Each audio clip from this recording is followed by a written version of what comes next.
ओम नमो भगवते वासुदेवाय नमः। वैशाख स्नान 22वां अध्याय। धर्म वर्ण द्वारा कली धर्म निरूपण एवं पितृश्वरों का नरक से उद्धार। राजा मैथिल बोले, इस वैशाख की कौन कौन सी तिथियां अधिक पुण्य कारक है और उन तिथियों में क्या क्या दान विशेष रूप से उत्तम है और संसार में इन्हें किसने प्रख्यात किया है, यह सब विस्तार बताइए। यह सुन श्रुतदेव जी कहने लगे, वैशाख में मेष के सूर्य की 300 तिथियां बड़ी उत्तम हैं, जिनमें एक एक तिथि में दान करने से कोटि गुना फल होता है। एक एक तिथि में स्नान, दान, तप, होम, पूजा आदि करने से तुरंत मुक्ति होती है। कथा सुनने से रोग अथवा दरिद्रता से पीड़ित दुख भी दूर हो जाते हैं। जो इन तिथियों को व्यर्थ व्यतीत करता है वह गौ-घाती, कृतघ्न, पितृघाती और आत्मघाती होता है। दरिद्री, धनवान, लंगड़ा, अंधा, नपुंसक, विधवा स्त्री, बालक, वृद्ध, युवा आदि सबको यह वैशाखोक्त धर्म सुख पूर्वक साधन के योग्य है। जैसे दही के मथने से माखन अलग हो जाता है, वैसे ही वैशाख की तिथि को निकाल कर वर्णन करता हूँ। चैत के महीने में जब मेष की संक्रांति हो, उसी समय पापों के नाश करने वाली अमावस्या कोटि गया करने का फल देती है। यह एक पितृश्वरों के संबंध की पुरानी कहानी चली आ रही है। यह कथा नरक और पितृश्वरों की है। उस समय पृथ्वी पर सावर्णी मनवंतर का राज्य था। 30वें कलियुग के अंत में जब संपूर्ण धर्म नष्ट हो गए, उस समय अनंत देश में धर्मवर्ण नाम का कोई ब्राह्मण हुआ। उसने घोर कलियुग के प्रथम पाद में मनुष्यों को पापों से युक्त अपने अपने वर्ण धर्मों से हीन देखा। तब एक दिन वह मुनि महात्माओं के सत्र यज्ञ के दर्शन के निमित्त पुष्कर क्षेत्र में गया। वहाँ ऋषि मुनि लोग धर्म शास्त्र की कथा कह रहे थे। उनमें कोई धृतव्रत कलियुग की प्रशंसा कर रहे थे। सतयुग में जो वर्ष भर में माधव भगवान प्रसन्न होते हैं, वे त्रेता में 1 मास में और द्वापर में 1 ही पक्ष में प्रसन्न हो जाते हैं। उससे 10 गुना पुण्य कलियुग में विष्णु भगवान का स्मरण करने से होता है। कलियुग में थोड़ा पुण्य भी कोटि गुना होता है। जो कुछ भी न कर सके, उसे केवल एक हरि नाम उच्चारण करना ही उचित है। जो अकाल में अन्नदान करे वह वैकुंठ जाता है। जब यह प्रसंग हो रहा था, तभी नारद मुनि आए और एक हाथ में कृष्ण और एक हाथ में जिह्वा पकड़कर खूब हंसने लगे और उन्मत्त की तरह नाचने लगे। तब सभा के लोग बोले, हे नारद, कहो क्या बात है। तब नाचते हुए नारद जी ने कहा, जो भावितात्माओं ने कहा है उससे हम सिद्ध हो गए हैं। निसंदेह यह कलयुग बड़ा पुण्य रूप आया है। यह सत्य है। केशव भगवान क्लेश नाश करने वाले स्मरण मात्र से ही प्रसन्न होते हैं। तथापि कृष्ण और जिह्वा, इन दोनों का निग्रह करना बड़ा कठिन है। जिसके वश में यह दोनों है, वही जनार्दन तुल्य है। अतएव कलयुग के आगमन में आप लोगों का यहाँ ठहरना उचित नहीं है। इस पाखंड में भारत को छोड़कर सुख पूर्वक अन्यत्र जहाँ कहीं मन प्रसन्न हो विचरो। यह वचन सुन व्रतधारी मुनि यज्ञ समाप्त कर वहाँ से शीघ्र ही चले गए और धर्म वर्ण भी पृथ्वी छोड़ने का विचार कर ब्रह्मचर्य व्रत धारण कर दंड कमंडल ले जटा और छाल के वस्त्र पहन साधु की भांति कलयुग के अनाचारों को देखने लगे। वहाँ जाकर क्या देखते हैं कि सब मनुष्य घोर पापों में मग्न है। ब्राह्मण, शूद्र और सन्यासी पाखंडी हो गए हैं। पत्नी और पति में, गुरु शिष्य में, सेवक स्वामी में, पिता पुत्र में परस्पर विरोध रहता है। एक दूसरे को मारने में तत्पर रहते हैं। ब्राह्मण शूद्रवत हो गए हैं। गौ बकरी के समान हो गई है। वेद कहानी मात्र हो गए हैं। वेद कर्म साधारण कर्म हो गए हैं। देवताओं की जगह भूत प्रेत आदि द्वारा शीघ्र फल प्राप्ति की इच्छा से लोग इनको ही पूजते हैं। सब कुकर्मरत हैं, झूठी गवाही देते हैं, मन में कपट भरे हैं। कलयुग में एक बात विशेष है कि सब लोग एक स्वर में हो पाखंडवाद से राजभवन में प्रतिष्ठा पाते हैं। राजा नृत्य गीत कला के प्रेमी हैं, अधम और नीच पूज्य हो गए हैं। उत्तम लोग अधम हो गए हैं, वेद पाठी ब्राह्मण दरिद्री हो गए हैं। भगवत भक्ति खत्म हो गई है, चारों ओर पाखंड छा गया है। शूद्र धर्मोपदेश करते हैं, जटाधारी ही तपस्वी है। सब अल्पायु दयाहीन और शठ हो गए हैं।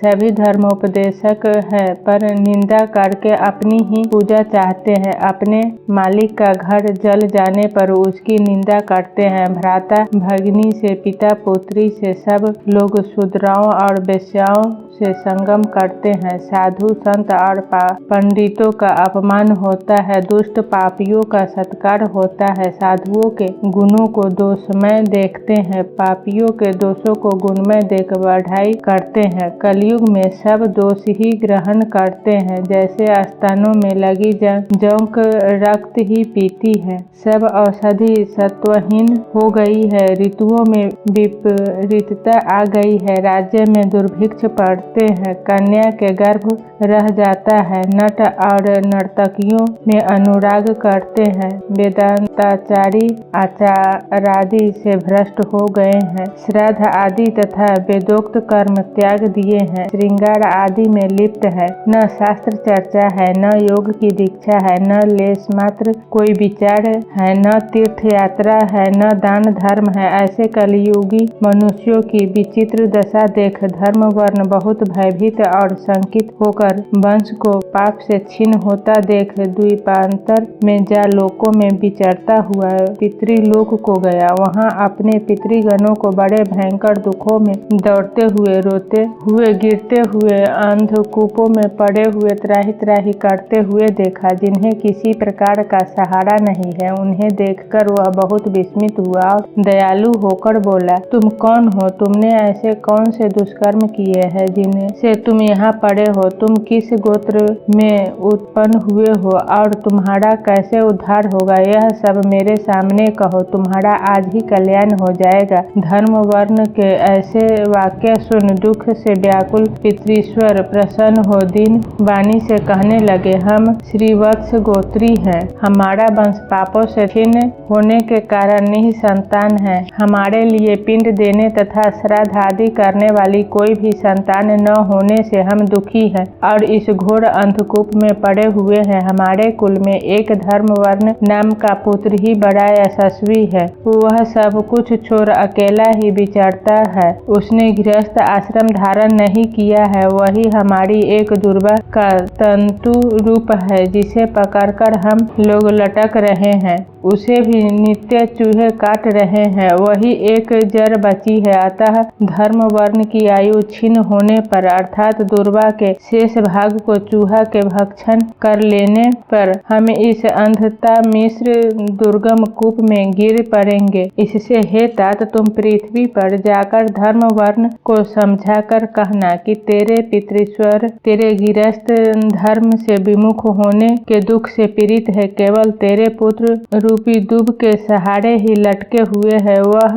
भी तंतुहीन है। इसी से चूहा उसकी जड़ को काट रहा है, अर्थात तू अकेला ही हमारी यह वंश रूपी दुब है, जिसकी जड़ को भी काल रूपी चूहा भक्षण कर रहा है। हमारा वंश छीन हो गया है। इस प्रकार दुब के 3 भाग नष्ट हो गए हैं, केवल तू ही पृथ्वी पर बचा है, जो एक ही भाग शेष है। उसको भी प्रतिदिन चूहा रूपी काल भक्षण कर रहा है, अर्थात दिन प्रतिदिन तेरी आयु छीन हो रही है। तेरे मरने पर और तेरे संतान न होने पर हम और तू सब अंधता मिश्र कूप में पड़ेंगे। इसलिए गृहस्थ धर्म ग्रहण करके संतान की वृद्धि करे। यदि कोई उनमें से गया को जाए या अश्वमेध यज्ञ करे या नील वर्ण का सांड छोड़े या कोई वैशाख माघ या कार्तिक में हमारे निमित्त स्नान श्राद्ध व दान करे, तो निश्चय ही हमें उर्ग गति मिलेगी, नरकों से उद्धार होगा। यदि कोई विष्णु भक्त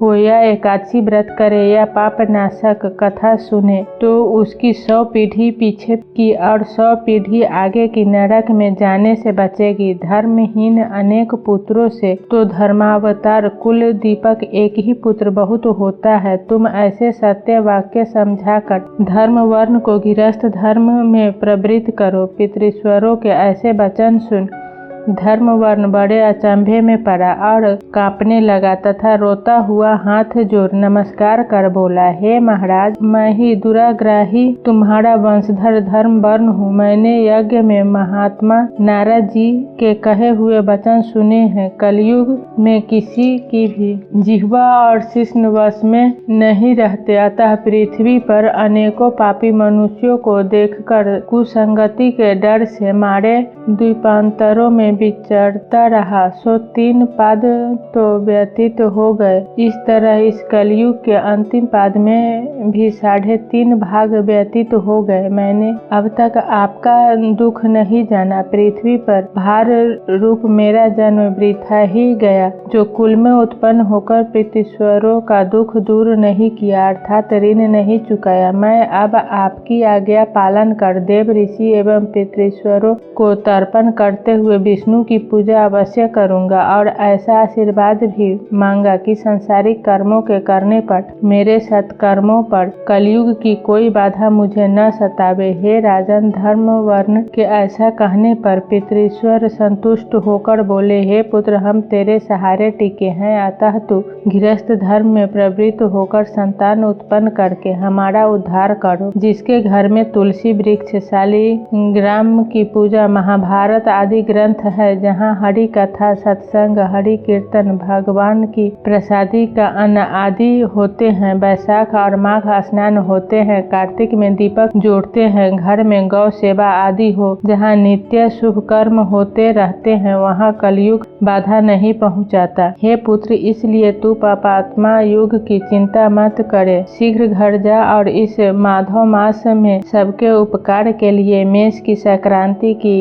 3 उत्तम तिथियों में किया गया पुण्य कोटि फलदायक है। अतः वैशाख की एक तिथि बहुत उत्तम है। चैत की अमावस्या साक्षात मुक्ति दाता है, जो पितृगण और देवताओं को बहुत प्यारी तथा मुक्ति की दाता है। अमावस्या को पितृश्वरों के निमित्त श्राद्ध आदि करना, जल का घड़ा दान, पिंड दान, गया में श्राद्ध आदि करना बहुत फलदाता है, इसमें संदेह नहीं है। मधुमास में अमावस्या को जल से पूर्ण कुंभ जिसमें कपूर और अगर की वासना हो दान करे तथा जल सहित शरीर का दान करने से अपने कुल का उद्धार करता है। पितृलोक में कुंभ दान अमृत वर्षिणी नदी है, जो श्राद्ध दान की देने वाली है। अन्न दान घृत, अपूप, लेह्य और खीर आदि का प्रसार करती है। अतएव तू पृथ्वी पर शीघ्र जाकर सत्कर्म कर और सबके उपकार के लिए उत्तम संतानोपन करके धर्म, अर्थ और काम से संतुष्ट हो। फिर मुनि की वृत्ति धारण करके सुख पूर्वक द्वीपों में विचरण करो। पितृश्वरों की ऐसी आज्ञा पा धर्म वर्ण शीघ्र ही पृथ्वी पर आया और चैत्र मास में मेष की संक्रांति के दिन प्रातः काल स्नान कर देवता, ऋषि एवं पितृश्वरों को तर्पण कर जल का भरा घड़ा दे और पाप नाश करने वाला श्राद्ध करके अपने पितृवर्ग को ऐसी मुक्ति दी जिससे वे आवागमन से छूट जाए। फिर अपना विवाह किया जिससे सुंदर संतान उत्पन्न हुई। तत्पश्चात संसार में इस पाप नाशनी तिथि को प्रख्यात कर स्वयं प्रसन्न हो गंधमादन पड़ गया। इसीलिए यह मधुमास की अमावस्या बहुत शुभ है। इसके समान संसार में कोई तिथि न देखी है न सुनी है।